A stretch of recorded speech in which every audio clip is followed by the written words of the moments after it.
ঐকমত্য কমিশনের সঙ্গে বৈঠক শেষে কথা বলছেন বিএনপি নেতা সালাউদ্দিন আহমদ। সরাসরি যাচ্ছে সেখানে ক্ষেত্রে এবং আরও কনস্টিটিউয়েন্সিস ডিলিমিট করে আরও 100 কনস্টিটিউয়েন্সি যদি ডিলিমিট করা হয় তাহলে 300+400 করে এখানে বিভিন্ন পদ্ধতির যে নির্বাচন প্রক্রিয়ার প্রস্তাব সংস্কার কমিশনগুলোর পক্ষ থেকে দেয়া হয়েছে। সংবিধান সংস্কার কমিশন এবং নির্বাচনী ব্যবস্থা সংস্কার কমিশন পক্ষ থেকে দেয়া হয়েছে। সেখানে কিছু কিছু প্রস্তাব আছে যেগুলো আসলে বাস্তবায়ন করা অত্যন্ত দুরূহ।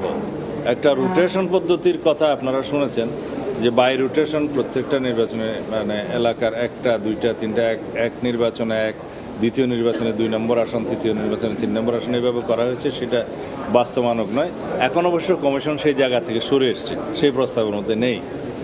দ্বিতীয়ত ওনারা আরেকটা প্রস্তাব দিয়েছেন যে বিদ্যমান আসনের মানে তাদের প্রস্তাব অনুসারে 100 যদি হয় সেই 100তে শুধু নারীদেরকে মনোনয়ন দেয়, কিন্তু সেই আসনগুলো কিভাবে ঠিক করবেন সেটা কিন্তু পরিষ্কার নয়।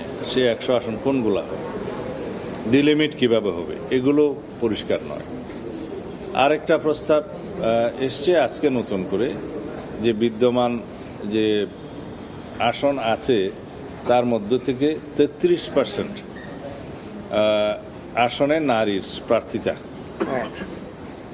যেটা প্রায় 100 হবে, 1/3 সেটা দেয়া যায় কিনা।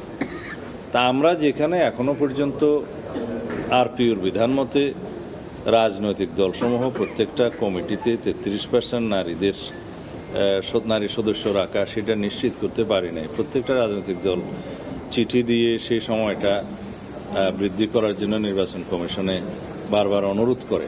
কারণ আমাদের সামাজিক বাস্তবতা, আমাদের রাজনৈতিক বাস্তবতা এবং আমাদের সংখ্যাগরিষ্ঠ মানুষের ধর্মীয় রীতিনীতি এবং কালচার, এটা আমাদের মাথায় রাখতে হবে যাতে করে আমাদেরকে বুঝতে সুবিধা হয় যে এই অবস্থা বাংলাদেশে বাস্তবতায় কতটা সম্ভব।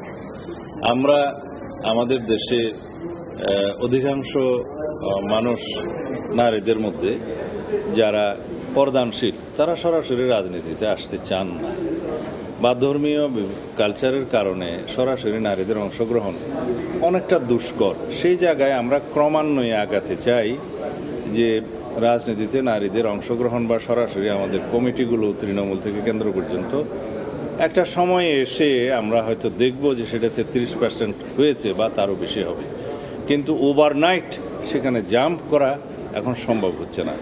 সেই বিবেচনায় আমরা মনে করি বর্তমানে বিদ্যমান যে পদ্ধতি আছে সেটা সংরক্ষিত আসন আমরা 50 থেকে 100 করেছি এবং বিদ্যমান পদ্ধতিতেই তারা নির্বাচিত হোক।